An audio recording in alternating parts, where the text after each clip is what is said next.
so here we are on this day and we are discussing the future of mankind, what is to come,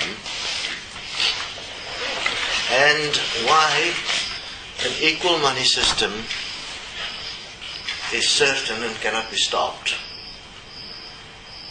and that its foundations will be in place within the next 10 years and will be the system of support in the world in 20 years' time. It is simplistic. Those that is listening to this interview, you are the elite of the world. You are the minority. And you have gained power and control over others through a system of money utilizing the illusion of free choice under the banner of democracy. The principle of democracy as it exists is the principle of one vote for one man.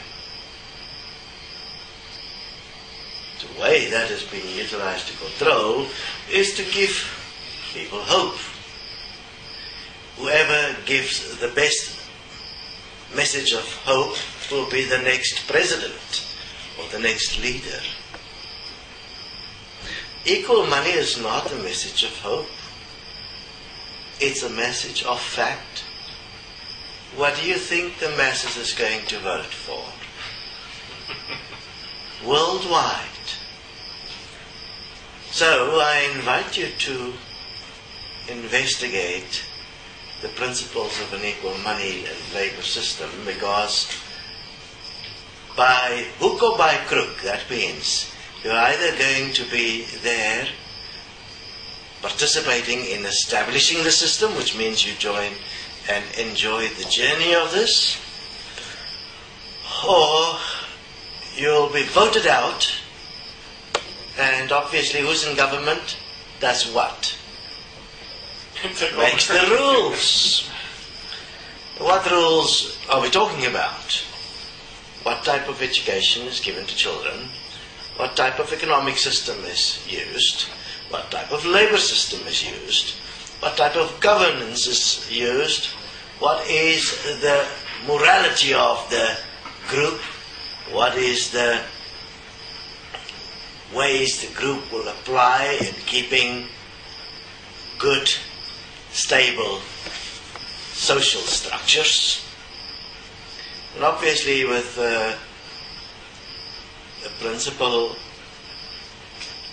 that is based on valuing life equally through an actual system that produced what it says it does, which supports everyone, is best for all, and obviously those that currently is disempowered will see it so. Those that's got more than their fair share obviously will not. I mean, you got more than your fair share, that's unfair, that will thus be corrected.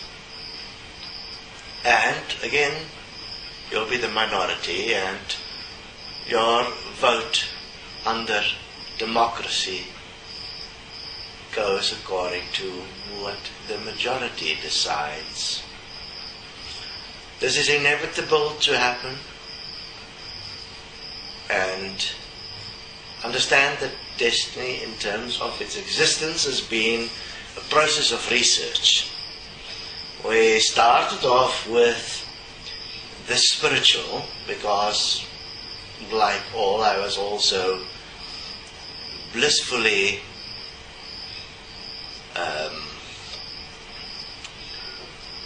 meditating myself into an extreme level of fuckness until I started looking at the reality of this blissful existence and noticing a curious thing.